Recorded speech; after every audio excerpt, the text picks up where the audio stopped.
ایک ہی کویشچن کیا تھا، یہ باہر سے تھا کہ کوئی دبئی سائڈ کے تھا کہ ہم نے پرندوں کو دانہ ڈالنا شروع کیا ایک جگہ پر،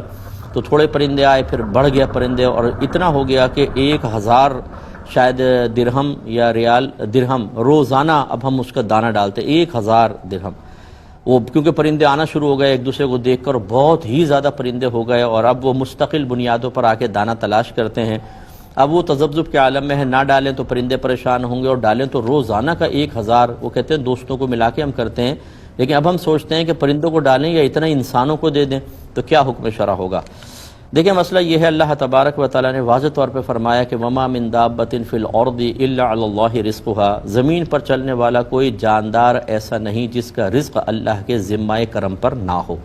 تو لہٰذا جتنے یہ پرندے وغیرہ ہوتے ہیں، ہم بھی جاندار میں آتے ہیں، لیکن پہلے ہم خصوصاً جتنے بھی جانور ہوتے ہیں ان سب کا رزق اللہ کے ذمہ کرم پر ہے۔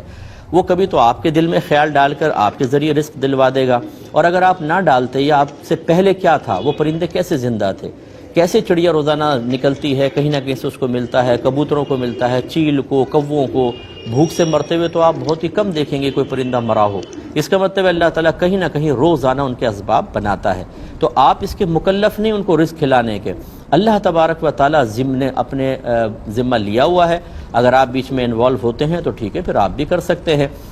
خصوصی طور پہ جو پرندے آپ بند کر کے رکھتے ہیں ان کی ذمہ داری گویا کہ آپ نے خود لے لی ہے، کیونکہ اگر آپ دانہ نہ ڈالیں تو وہ کہیں اڑ کے جا نہیں سکتے ہیں، جو اللہ تعالیٰ قدرتی اسباب مہیا کرتا ہے وہاں تک نہیں پہنچ پائیں گے، آپ نے ڈالا نہیں، مر گئے، آپ ذمہ دار ہیں۔ لیکن جو آزاد پرندے ہیں وہ کہیں پر بھی جا کر اللہ تبارک و تعالیٰ ان کے قلب میں الہام فرماتا ہے اور وہ اپنے دانے کے مقام پہ، غذا کے مقام پر پہنچ کر غذا حاصل کر لیتے ہیں، لہٰذا آپ ان کے مکلف نہیں ہیں۔ ہمارا مشورہ یہ ہوگا کہ تھوڑا بہت بس ڈالیں، جب آپ تھوڑا ڈالیں گے تو یقینی سی بات ہے پرندے آئیں گے، کھا پی کے تھوڑا بہت جس کو مل گیا، باقی مایوس ہو کے چلے جائیں گے، اس طرح تعداد آہستہ آہستہ پھر کم ہو جائے گی، اور جتنا پیسہ ابھی آپ خرچ کر رہے ہیں آپ انسانوں پہ خرچ کریں۔ اگرچہ انسان اشرف المخلوقات ہے، لیکن اس کے لیے اسباب اور ذرائع